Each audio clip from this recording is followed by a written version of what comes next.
I mean, I wasn't unaware of the risks that I was taking. I mean, I had already fled Nigeria since November 2020, shortly after the protest, partly as a result of my involvement in the protest, partly as a result of the work that I had been doing since 2019, and my ticket was already punched.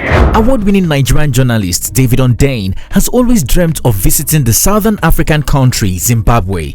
But when he decided it was time to materialize his dream, Zimbabwean Immigration Service pulled a Mugabe stunt on him once he arrived at the Gabriel Mugabe International Airport in Harare. Oh yes, David Hundeyin was detained at the airport over his passport and nationality. In a tweet that went viral on Wednesday, July 19, 2023 night, the journalist seeking asylum in Ghana called the attention of everyone to his continued detention in what he described as a smelly, tiny and dark room.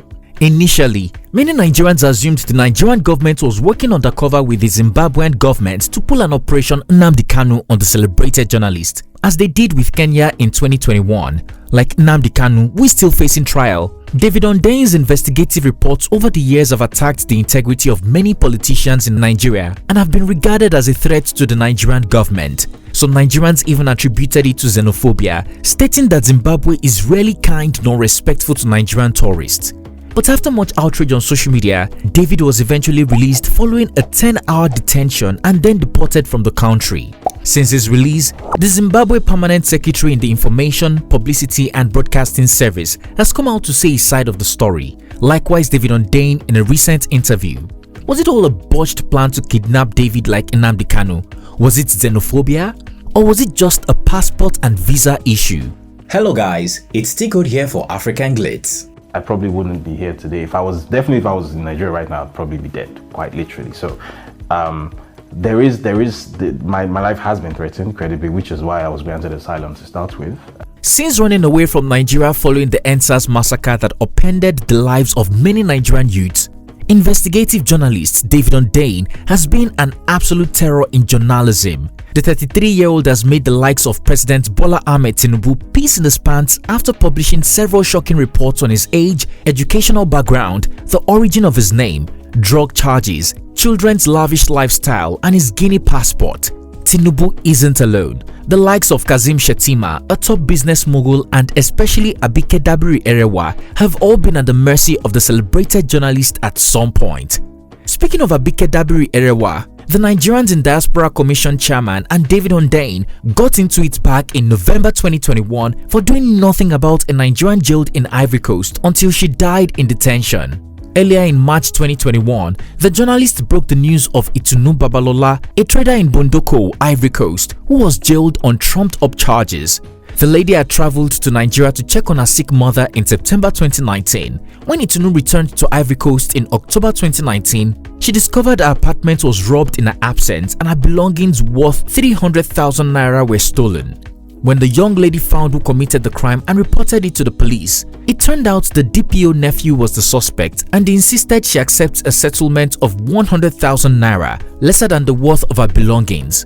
But Itunu stood her ground, leading to her arrest on trumped-up charges. She was accused of human trafficking, charged to court and sentenced to 20 years in prison, later reduced to 10 years. Investigative journalist David Hundeyin broke the news on Twitter after Itunu reached out to him, and he called on Abike Dabiri-Erewa to step in swiftly to secure a rescue. Sadly, Abike did nothing about it and Itunu died in detention after contracting an infection in prison. During a live radio program on Lagos Talks 91.3 FM, where she was a guest, the NIDCOM boss appeared to be dodging some questions about Babalola's demise, leading to the on-air altercation with David Hundeyin.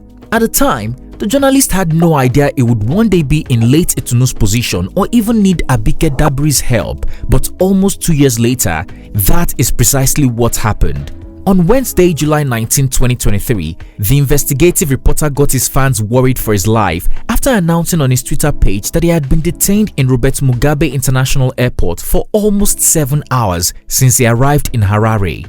I landed in Zimbabwe earlier today and I have been detained at Harare Airport inside a smelly locked room for nearly 7 hours, he tweeted.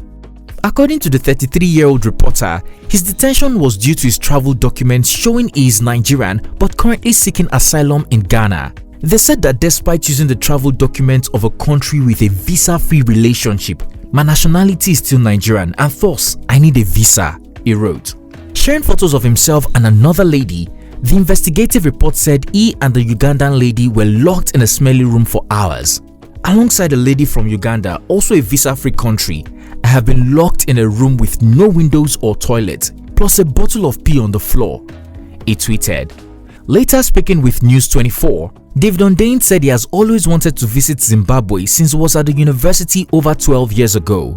Before making the trip from Ghana, where he is based and currently seeking asylum from the Nigerian government, the journalist said he checked with the Zimbabwean embassy about travel requirements and they confirmed that he wouldn't need a visa because of his Ghanaian passport. They said as long as the airline was happy to recognize my Ghanaian refugee passport, they had no problem with recognizing it as a Ghanaian passport. It was up to the airline, he added. The investigative reporter went to Harare aboard Ethiopian Airlines with no hassles, only to be detained upon arriving at Robert Mugabe International Airport. I got to Harare, and the next thing I knew, I was being detained entry and processed for removal for not having a visa. They claimed Zimbabwe does not recognize refugee passports as passports, so the visa-free status of Ghanaian passport holders in Zimbabwe did not apply to me, he said. For that, David was considered a Nigerian who came to Zimbabwe without a visa. They locked him up in a tiny room without windows that smelled of urine without any communication or indication about why he was being detained. Luckily, they did not confiscate his phone and he started tweeting to raise the alarm. This immediately caused a furor on Twitter. Some became scared that the Nigerian government would arrest David as they did to Nnamdi Kanu a few years back. Popular investigative reporter Kemi Olunloyo didn't help matters when she tweeted that Interpol may pick up David soon. The Interpol may arrest David Hundeyin for inciting people on social media during the EndSARS protest and Nigeria Decides 2023. Why would he post his Ghana refugee passport online? He is so daft that Ghana may now refuse him asylum claim. Then he is deported to #KemiTalks, she wrote. At the same time, many Nigerians who have passed through even worse experiences in some African countries attributed David Hundeyin's experience to xenophobia and they seized the opportunity to share their own story. While NIDCOM boss Abike Dabiri was snoozing, two of David's friends in Zimbabwe, a fellow journalist, Hopewell Chinono, and a YouTuber, Wode Maya, took up the matter immediately and brought the matter to the attention of authorities in Zimbabwe. It was when my friends started making calls that things started moving. Prior to that, it seemed they had quite literally forgotten about me in there. The people who locked me in had ended their shifts and gone home, he said. After a 10-hour detention, the journalist was released and deported back to a location he refused to stay for security reasons. David shared a photo of himself confirming his release and wrote, "Being escorted to the boarding gate for my flight now. The Ugandan lady appears to be getting sent back to Addis. I'm not sure why. She is visibly upset. Feel very helpless in all this." After arriving his destination, David updated fans on Twitter and wrote, "Landed, safe and well. I was untouched and unharmed. The battery is nearly dead. Will update you when I reach my secondary destination. Thanks for the immense pressure and support." Nick Mangwana, the Zimbabwe Permanent Secretary in the Information, Publicity and Broadcasting Service, has since come out to explain the Zimbabwe Immigration Service side of the story.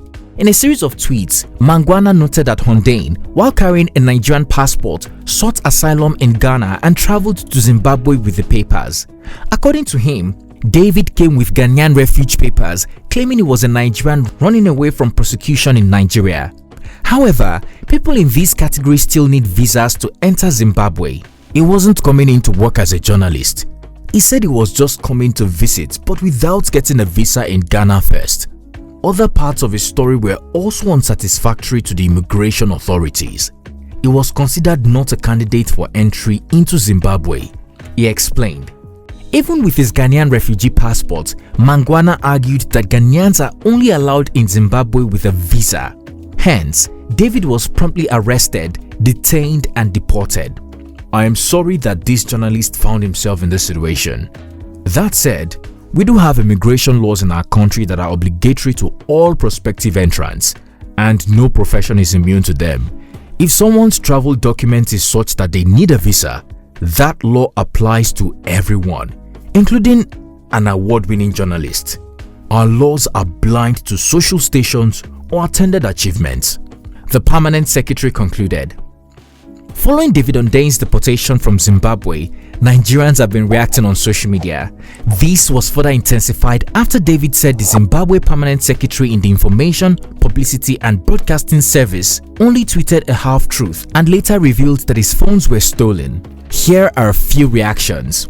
One Twitter user wrote, "I was afraid for a minute they were going to pull the Kenyan stunt on you. I am glad you are safe and well and away from Zimbabwe." Another wrote, "Thank God. Haters have been thinking to say we go need Abike Dabiri eye service assistance, but God passed them." One tweeted, "I see a strong parallel between the theft of David Hundeyin's phones and the alleged plans to attack the PEP Tribunal Justices, Peter Obi and Atiku's legal teams. They are probably trying to unravel the sources of his whistleblowing, meaning David's security is threatened too." Another user wrote, "Please, someone close to him should tell him to never visit any African country. They are not safe for anyone like him." Another tweeted, "David should learn from his lesson and stay clear of Africa. Africa does not respect the rule of law. They are so corrupt. He should stay far so that what happened to Nnamdi Kanu won't happen to him. If he likes, he should keep traveling on around Africa." Tell us guys, what do you think about David Hundeyin's sad encounter in Zimbabwe? Was it really about his passport and visa? If his phone was seized at the point of detaining him, would the Zimbabwean government have handed him over to the Nigerian government? Most of the past 3 years, my whereabouts have been a mystery, and I have moved around quite a bit, but for much of that time, I was in a safe house in Accra. Share your opinion in the comment section down below. If you found this video informative, please comment, like and share. Also, don't forget to subscribe for more well-researched African stories and news we know you would like. Click on the bell sign to be notified every time we upload a new video so that you don't miss out. Thanks for watching and see you on our next one.